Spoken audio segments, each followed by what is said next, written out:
우리의 요새이시며 소망이 되시는 사랑의 주 하나님, 오늘도 예배를 통해서 주님을 찬양하게 하시고 아버지 하나님께 영광 돌리게 하시니 참으로 감사합니다.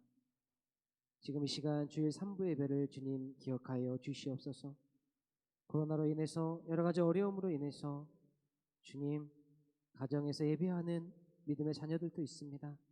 그러나 이제 코로나 1단계로 완화가 되었사오니 우리 믿음의 자녀들이 이 자리에 함께 모여 주님을 예배할 수 있도록 인도하여 주시옵소서. 사랑의 주님, 날마다 우리의 마음이 주님을 바라보게 하여 주시옵소서. 세상을 바라보고 세상의 여러 유혹에 흔들리는 믿음이 아니라 오직 주님을 바라봄으로 주님께 나아갈 수 있는 굳건한 믿음이 될 수 있도록 인도하여 주시옵소서. 사랑의 주님, 인간의 눈으로 세상을 바라볼 때 우리는 넘어지고 실패하고 주저할 때도 있습니다. 그러나 믿음의 눈으로 세상을 바라보면 우리 주님께서 승리하게 하시고 힘주시고 능력 주시는 것을 믿사오니 날마다 믿음으로 세상을 이겨낼 수 있도록 역사하여 주시옵소서. 사랑의 주님, 말씀에 능력과 힘이 있는 줄로 믿습니다. 오늘도 말씀을 들고 단위에 서시는 목사님을 강건케 붙들어 주시고 그 말씀을 통해 듣는 우리 모두가 은혜 받고 변화되는 놀라운 역사가 일어나게 하여 주시옵소서. 또한 말씀을 들고 세상에 나아가 살아갈 때 힘들지 않고 지치지 않도록 주님께서 강하고 굳건하게 붙잡아 주시고 오직 주의 이름만을 세상에 널리 전할 수 있도록 인도하여 주시옵소서. 오늘도 함께 하심을 믿사오며 우리를 구원하신 우리 주 예수 그리스도의 이름으로 간절히 기도드리옵나이다. 아멘.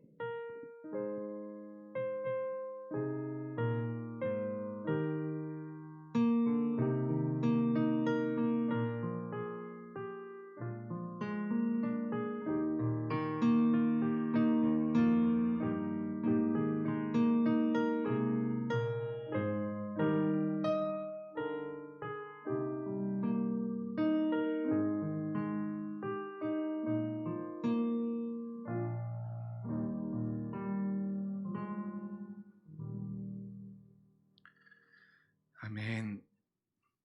오늘 이 시간 함께 나누실 말씀은 요한일서 1장 5절에서 10절까지의 말씀입니다.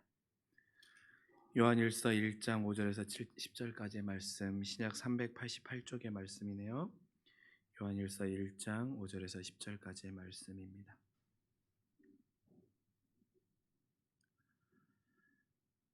우리 이 말씀 한 목소리를 함께 읽도록 하시죠. 요한일서 1장 5절에서 10절까지의 말씀 한 목소리를 읽겠습니다.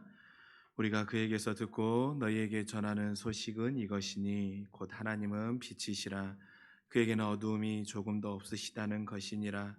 만일 우리가 하나님과 사귐이 있다 하고 어둠에 행하면 거짓말을 하고 진리를 행하지 아니함이거니와 그가 빛 가운데 계신 것 같이 우리도 빛 가운데서 행하면 우리가 서로 사귐이 있고 그 아들 예수 그리스도의 피가 우리를 모든 죄에서 깨끗하게 하실 것이요 만일 우리가 죄가 없다고 말하면 스스로 속이고 또 진리가 우리 속에 있지 아니할 것이요 만일 우리가 우리 죄를 자백하면 그는 미쁘시고 의로우사 우리 죄를 사하시며 우리를 모든 불의에서 깨끗하게 하실 것이요 만일 우리가 범죄하지 아니하였다 하면 하나님을 거짓말하는 이로 만드는 것이니 또한 그의 말씀이 우리 속에 있지 아니하리라.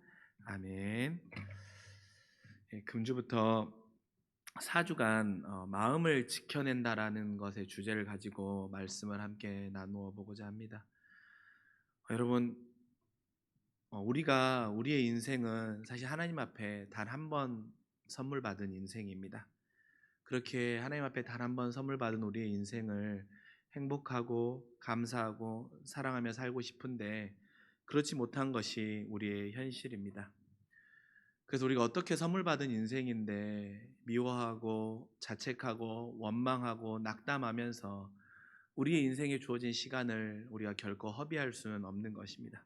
그래서 우리의 삶을 더욱더 행복하게 살아가기 위하여서 그러한 주제와 그러한 관점을 가지고 자신을 지켜낸다라고 하는 것이 어떠한 마음인지, 그래서 우리가 옛사람에서 벗어날 수 있는 길이 무엇인지에 대해서 우리가 4주간 이 말씀을 가지고 함께 나누어 말씀을 가지고 알아가 보고자 하는데요. 오늘 첫 번째 시간에 우리가 우리의 마음을 지키고 우리의 옛사람을 떠나서 우리의 주어진 삶이 복되고 행복하게 살기 위해서 우리가 벗어나야 할 옛사람의 첫 번째 모습, 오늘은 특별히 억울함이라고 하는 주제를 가지고 말씀을 한번 나누어 보고자 합니다. 여러분, 조선 후기에 최고의 실학자라고 알려져 있는 다산 정약용 선생이 그의 인생의 말년에 억울한 누명을 쓰고 전라남도 강진으로 유배를 가게 되지요. 그런데 그 다산 선생이 유배에 가서 가장 그 인생의 노년에 관심을 갖고 가졌던 것이 바로 마음을 지키는 것이었습니다. 마음을 지키는 것. 그는 정조에게 최고의 천재라고 인정받았던 학자임에도 불구하고 그가 그 인생의 노년에 왜 마음에 관심을 가졌을까요? 그 스스로도 억울한 누명을 쓰고 유배지에서 언제가 될지 모르는 생활과 시간을 보내다 보니 자꾸 그의 마음 가운데 억울함 때문에 마음이 흐트러지고 심지어는 그의 마음 가운데 지금의 표현으로 하면 심각한 우울증의 증세가 찾아온 것입니다. 내가 왜 이곳에 이렇게 있어야 하는가? 내가 가지고 있는 많은 지혜와 또한 많은 공부와 학문을 통해서 얻어지은 걸 가지고 이 나라를 위해 봉사해야 하는데, 아니 내가 그들을 봉사하면서 이러한 누명을 쓰게 되었던 억울한 나의 심정을 누가 알아줄 수 있을까? 이것 때문에 고통당하고 있는 나의 자녀와 나의 부인들은 어떻게 생활하고 있을까라고 하는 그 여러 가지의 마음들이 그를 심란하게 하고 그에게 억울한 감정이 밀려오게 하는 것이죠. 그러다 보니 자꾸 삶이 흐트러지는 거고 삶이 무너지는 거고 원망으로 삶을 일관하게 되는 것입니다. 그런데 대단한 사람인 것이지요. 보통 사람 같으면 그렇게 하다가 인생을 끝마쳐 버릴 터인데 다산 선생은 그러한 자기의 마음을 어떻게 하면 다시 바로 잡을 수 있고 내가 이 억울함에 내 마음을 휘둘리지 않고 마음을 지킬 수 있을까라고 생각하면서 그가 공부했던 학문의 책들을 다시 꺼내서 그 중에 마음을 지킬 수 있는 것들에 대한 것, 자신을 지킬 수 있는 것들에 대한 것을 모아서 책을 한 권 만드는데 바로 그 책이 심경밀험이라는 책이 있습니다. 심경이라고도 해요. 심경밀험. 이 책을 가지고 다산은 사람이 자신의 마음을 지켜가는 길에 대한 것들에 대한 좋은 말들과 행동의 수칙을 모아 놓았어요. 그리고 나서 다산 이후에 사람들이 자신의 마음을 지키고 또한 그 마음을 선비로서 바르게 세워가는데 가장 많은 필독서로 했던 책이 바로 이 심경밀험이라는 책이라고 합니다. 근데 여러분, 우리가 오늘 요한일서의 말씀을 나누고 있는데 요한일서가 기록되던 시대의 요한과 또한 요한이 속해 있던 공동체 안에도 사실은 심각한 문제가 있었습니다. 어떠한 문제이냐면 이들이 속해 있던 공동체 안에 이단의 무수한 공격들이 있었던 거예요. 이단의 신앙을 접하여서 잘못된 신앙을 접하여서 그들의 마음을 흐트러뜨리는 사람들도 있었고 또한 이단이 초기 기독교 공동체 또한 기독교 그리스도 공동체를 무너뜨리기 위하여서 그의 정체를 위장시켜서 들여보냈던 사람들도 있었던 거예요. 그들을 걸러내고 또한 올바르지 않는 복음에 대한 학문과 수많은 논쟁을 하다 보니까 결국에 그들이 그 이단에서 승리하긴 하였지만 그 후유증이 너무나도 심각했다는 것입니다. 그 후유증은 무엇이냐면 공동체 안에서 상대에 대한 의심과 또한 곱지 않은 시선들로 그들을 바라보게 되는 일들이 있었던 거예요. 또한 억울한 일을 당했던 사람들도 있었던 것입니다.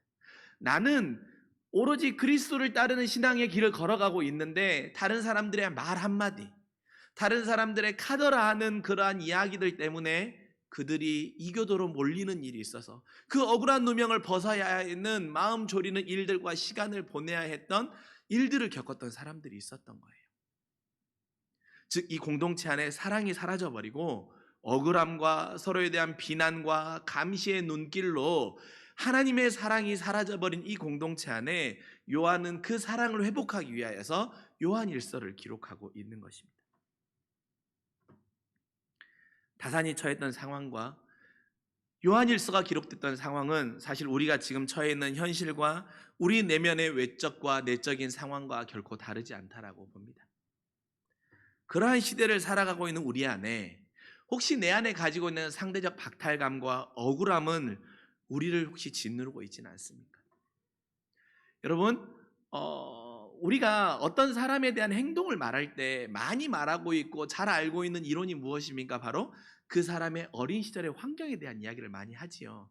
그 사람이 어린 시절에 상처를 받고 어린 시절에 온전한 사랑을 받을 수 없는 환경에서 자라다 보니 이 사람이 이렇게 비주어지고 이 사람의 지금의 이러한 모습들이 결과로 나타난다라고 하는 이야기를 많이 합니다. 물론 맞지요. 많은 영향을 미치는 건 사실입니다. 그러나 대부분의 사람들이 착각하고 대부분의 사람들이 자신의 심리적인 유혹에 빠지는 것 중에 하나가 무엇이냐면 바로 그것들이 나의 삶의 방패와 또한 나의 삶의 심리적인 또 다른 방패가 된다는 거예요. 그 스스로를 속이는 거예요. 나는 어린 시절 이렇게 좋지 않은 환경에서 자랐기 때문에 내 안에 이런 억울함의 모습을 표현해도 괜찮아 라고 스스로에게 면죄부를 준다는 것입니다. 그런 우리의 삶의 모습으로 시간을 허비하고 있는 오늘을 살아가고 있는 혹시 저와 여러분의 모습은 없습니까? 그래서 오늘 말씀을 통하여서 우리 안에 그러한 억울함의 모습들, 또한 그러한 억울함을 통하여서 내 스스로 면죄부를 주고 있는 나의 모습들은 없는지를 돌아보고 우리가 참다운 그리스도의 사랑으로 그리스도의 진리로 온전한 사랑과 온전한 회복과 온전한 자유함으로 나를 지켜내고 하나님께서 주신 한 번뿐인 이 인생을 감사와 은혜와 기쁨으로 살아낼 수 있는 그 길을 함께 걸어가 보고자 합니다. 여러분, 사도 요한은요 이 편지를 쓴 이유에 대해서 4절에 고백하고 있습니다. 무엇이냐면 기쁨이 충만하게 하기 위하여서 이 편지를 썼다라는 거예요. 사도 요한은 요한일서를 기록하는 이유가 바로 기쁨이 충만하게 하기 위하여서 이 편지를 썼다라는 것입니다. 왜냐하면 사도 요한이 볼 때 그들의 삶이나 모습 속에 기쁨이 사라진 모습을 찾아주고 싶었던 거예요.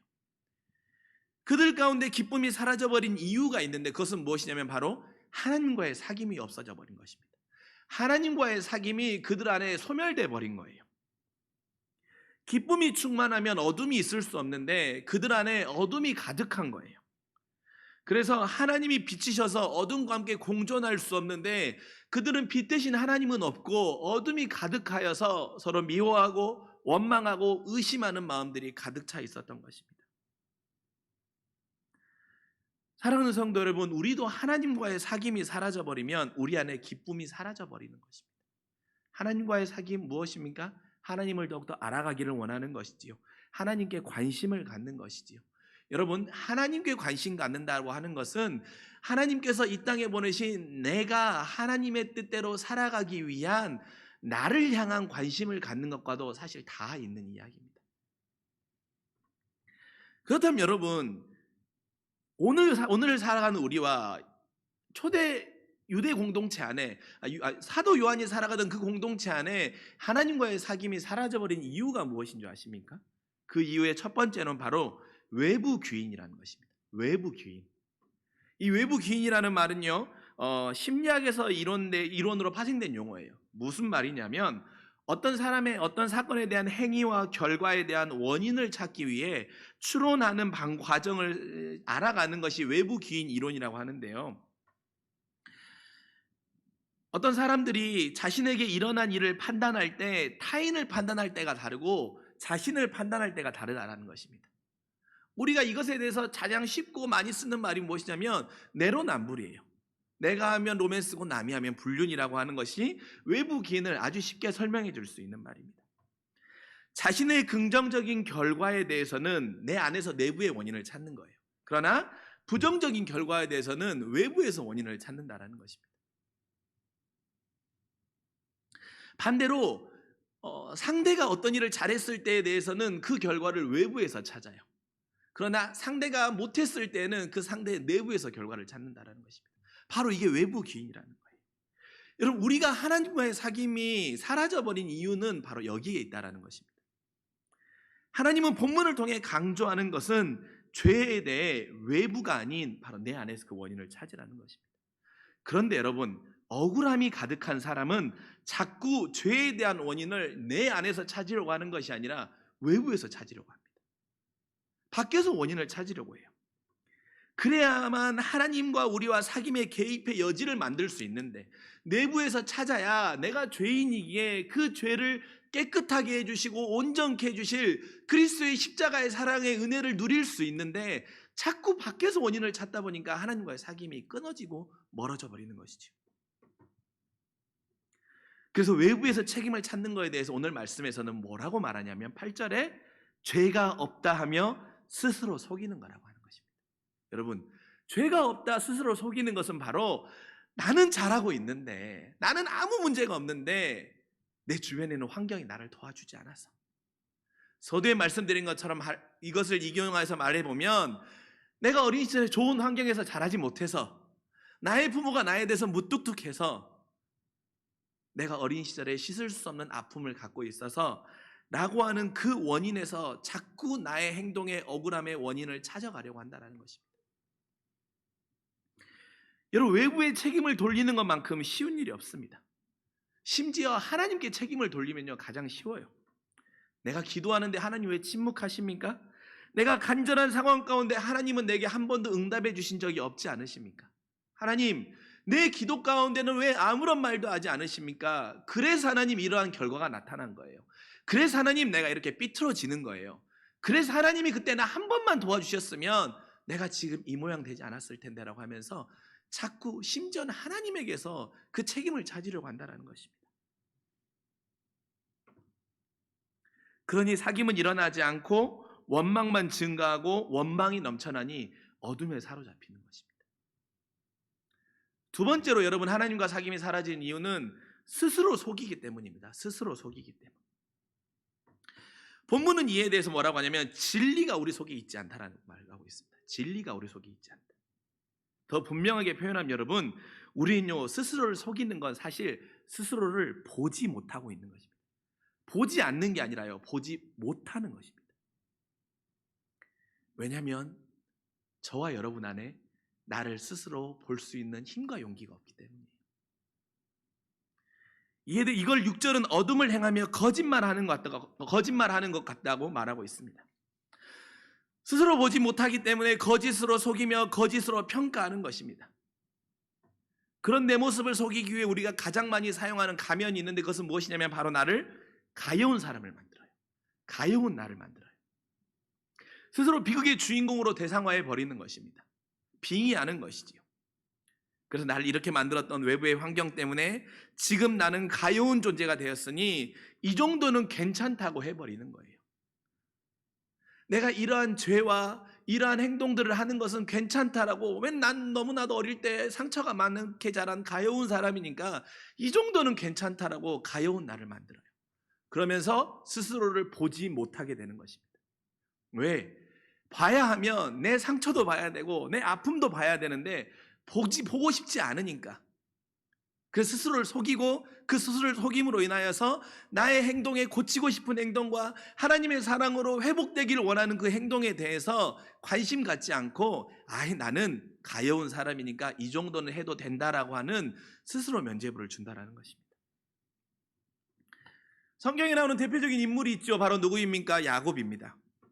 그가 자라면서 사라지지 않았던 둘째로서의 컴플렉스, 그로 인해 스스로 가여운 사람으로 그는 자신을 포장합니다. 심지어 나는 둘째인데, 나는 둘째로 태어난 것도 억울한데 우리 형 에서처럼 힘도 세지도 않고 사냥도 못하는 가여운 사람이라고 스스로가 정의 내려버린 것입니다. 하나님은 야곱에 대해서 지혜가 충만하며 사람과 관계를 잘 맺으며 보듬어 줄 수 있는 자라고 정의 내려서 이 땅에 보내었는데, 나는 내가 둘째라는 컴플렉스로, 또한 나는 형이 가지고 있지 않은 것들 때문에 나는 가여운 자라고 스스로가 스스로를 정의했다는 것이지요. 그래서 그가 선택한 것이 무엇입니까? 속임수이지요. 속임수로 장자권을 얻으려고 합니다. 그러는 그 마음 안에 합리화하는 것이죠. 이 정도는 괜찮아. 형은 관심 없잖아. 그러니 나는 이렇게 속이는 건 괜찮아 라고 해서 아버지를 속이고 장자권을 얻습니다.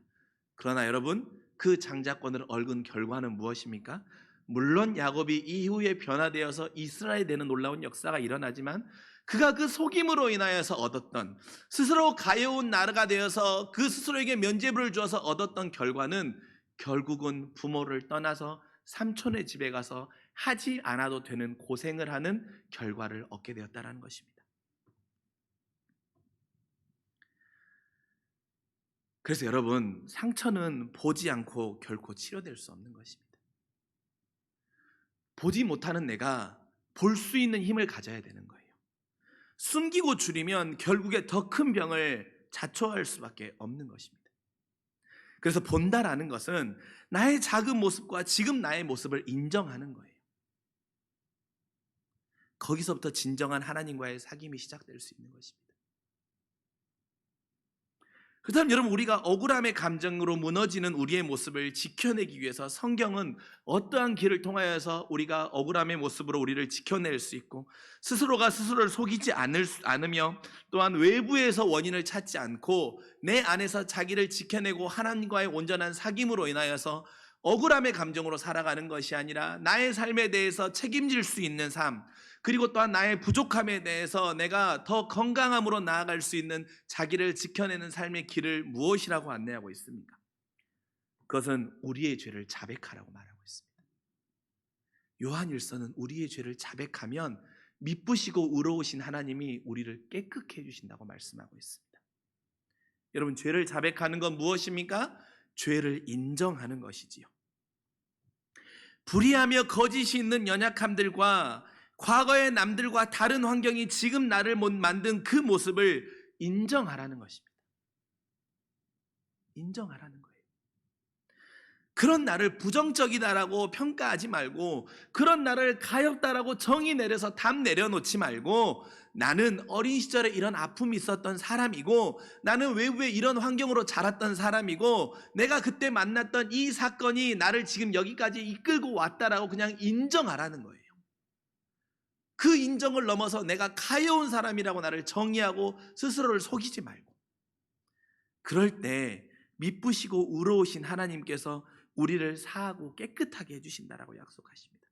왜냐하면 하나님은 우리가 나를 속이는 것과 나를 원망하는 것으로부터 인생을 허비하고 흘려보내지기를 원치 않으시나요?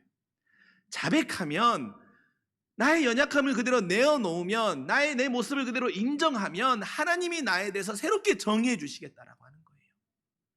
왜 자꾸 저와 여러분은 내가 내린 정의로 인하여서 가여운 나로 만들고, 그래서 항상 우리의 인생 가운데 억울함으로 우리의 인생을 비관하고 부정적으로 바라보며 내 삶의 지금의 모습에 대해서 감사와 사랑과 사귐이 사라져 버립니까? 하나님은 더 이상 그렇게 살지 말고 내가 너에 대해서 새롭게 정의하겠다는 거예요. 그것이 바로 모든 불의의 소리를 깨끗게 해주시는 하나님의 은혜라고 오늘 말씀을 통해서 약속하시는 것입니다. 여러분, 이를 위해 우리에게는 용기와 신뢰가 필요합니다. 여러분, 용기는요, 내가 나에게 줄 수 있는 가장 위대한 선물입니다. 용기는 내가 나에게 줄 수 있는 가장 위대한 선물이에요.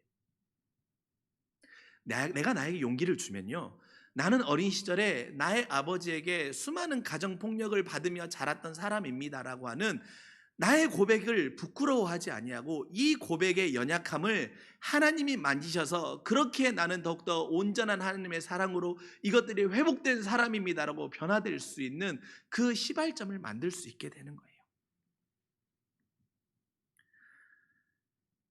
나에게 스스로 죄를 자백할 수 있는 용기가 있는 사람을 인정해 주는 것, 그리고 봐주는 것, 이것만큼 나를 위해 줄 수 있는, 내가 나에게 줄 수 있는 위대한 선물은 없는 것입니다. 또한 신뢰는 그리스도 십자가의 사랑에 대한 확신입니다. 용기와 신뢰. 용기는 나를 향한 축이고, 신뢰는 우리 주님을 향한 축입니다. 사실 이 축이 있어야 이 축이 일어날 수 있는 것이지요. 내가 외국인 하지 않아 가여운 사람으로 나를 포장하지 않아도, 벌거벗은 채로 나를 드러내도 우리 7절의 말씀처럼 그 아들 예수의 피가 우리를 깨끗게 하신다라는 신뢰 말입니다. 하나님을 향한 신뢰가 있는 사람은 용기 낼 수 있습니다. 하나님은 내가 흠이 많다고, 내가 상처가 많다고, 내가 지금 가여워하는 나를 속이고 포장하지 않아도 그 모습 그대로 나아가도 사랑해 주신다라는 거예요. 주님의 그 신뢰에 대한 증거로 자신의 목숨과 저와 여러분을 위한 사랑을 교환하지 않으셨습니까? 그래서 그 신뢰가 깊어지고 분명해지면 우리의 용기는 커지는 것입니다. 그 용기를 내 안에 불어넣을 때, 이 신뢰를 바탕으로 내 안에 용기를 불어넣을 때, 그리하여서 내 안에 보고 싶지 않았던 나를 봐주는 그 용기의 시작점이 시작될 때, 미쁘시고 의로우신 하나님께서 우리를 깨끗게 하여 주시고 더 이상 속이고 억울함으로 나의 삶을 허비하지 않도록 우리를 지켜주시고 새롭게 하시고 자유케 해주시는 그 놀라운 은혜의 선물을 허락해 주신다는 것이죠. 또한 여러분, 자백한다는 의미는 내 속에 있는 진리를 발견한다는 의미가 있습니다. 8절 말씀에 죄가 없다고 하는 것은 진리가 우리 속에 있지 아니함이라고 말씀을 전하고 있습니다. 반대로 말하면 죄가 있다고 한다면 그것은 진리가 우리 속에 있다라는 것입니다.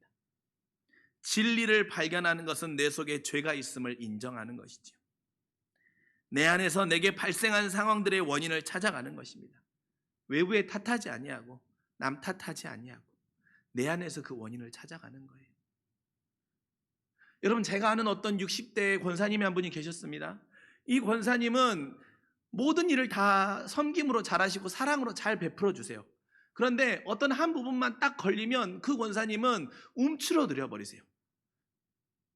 그리고 모든 일을 포기해 버리세요. 그 잘하셨던 일. 그런데 항상 말씀하실 때 뭐라고 말씀하시냐면, 내가 어린 시절에 나의 아버지에게 받았던 그 어떠한 사건 때문에 그 사건이 불쑥불쑥 떠올라서 내가 항상 그렇다라는 거예요. 그런데 그 권사님 60대시거든요. 근데 그 아버님은 돌아가신 지도 20, 30년이 지나셨어요. 그런데도 여전히 자꾸 외부에서 나의 이 행동에 대한 결과를 찾고 있는 것입니다. 돌아가신 아버지가 어떻게 해줄 수 있겠습니까? 그 돌아가신 아버지에게서 원인을 찾는다고 하였을 때 어떻게 내 삶 안에 그 나의 삶을 불편하게 하는 그 한 부분이 자유케 될 수 있겠어요? 자유케 될 수 있는 방법은 내 안에서 원인을 찾는 것입니다. 내 안에서 원인을 찾으면 내 죄가 무엇인지, 내 부족함이 어떤 것인지, 그리고 이것을 통하여서 내가 왜 이런 행동을 하는지에 대해서 나를 봐주고 나를 인정해 주면 십자가의 보혈이 되신 그리스도께서 나를 깨끗게 해주시고 그것을 자유케 해주신다는 것입니다. 무슨 말이냐면, 그러면 이제 이것을 가지고 어떻게 살기를 원하니, 이 부분이 어떻게 회복되기를 원하는지 성령께서 우리에게 물음을 주시고 새롭게 시작할 수 있는 용기와 길을 알려주신다는 거예요. 여러분, 내 안에서 그 원인을 찾아갈 때 진리 되신 주님께서 나를 단련하셔서 순금과 같이 우리를 만드시는 것입니다. 여러분, 말씀을 마치면서 서두에 언급했던 다산의 그 심경밀험이라는 책에 보면 당당함은 스스로에 대한 엄격함에서 나온다라고 하는 구절이 있습니다. 당당함은 스스로에 대한 엄격함에서, 스스로에게 엄격할 때 스스로의 부족함을 인정하는 나에게 출발하는 문제 해결의 시작점, 그리고 모든 죄를 사하시고 나를 어떤 것으로 정형하고 규정하지 않으시고 내가 만든 정의가 아니라 하나님의 자녀라고 하나님의 이름으로 정의해 주시는 그 하나님을 향한 신뢰로 용기를 시작하는 자에게 하나님은 나를 당당하게 지켜주시고 억울함에 사로잡혀 있는 나를 회복해 주시고 자유케 해 주시겠다고 말씀하시는 것입니다. 여러분, 무엇이 그렇게 억울하십니까? 좋은 부모를 만나지 못함이 그렇게 억울하십니까? 직장에서 부당한 대우를 만나는 것이 억울하십니까? 내가 이러한 배우자를 만나는 것이 억울하십니까? 아니면 내가 그때 다른 사람에게 당하지 말아야 할 사기를 당했던 나의 삶이 억울하십니까? 그래서 그 억울함이 여러분에게 어떤 유익을 주고 계십니까?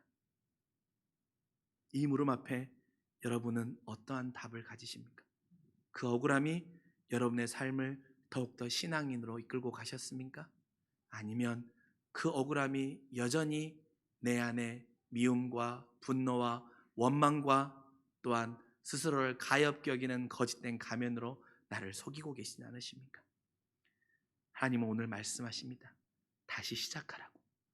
너의 죄를 스스로 자백하면, 내 안에 있는 너의 잘못된 점을 보고 거기서부터 시작하면 너를 미쁘고 의롭게 여겨 깨끗게 하셔서 더 이상 그것들이 너를 괴롭히지 못하고 더 이상 그것들이 너의 발목을 잡지 아니하고 넘어뜨리지 아니하고 한 번밖에 주지 않은 이 세상의 은혜의 삶을 더욱더 복되고 온전하고 자유케 삶으로 너를 지킬 수 있도록 은혜 주신다라고 말씀하십니다.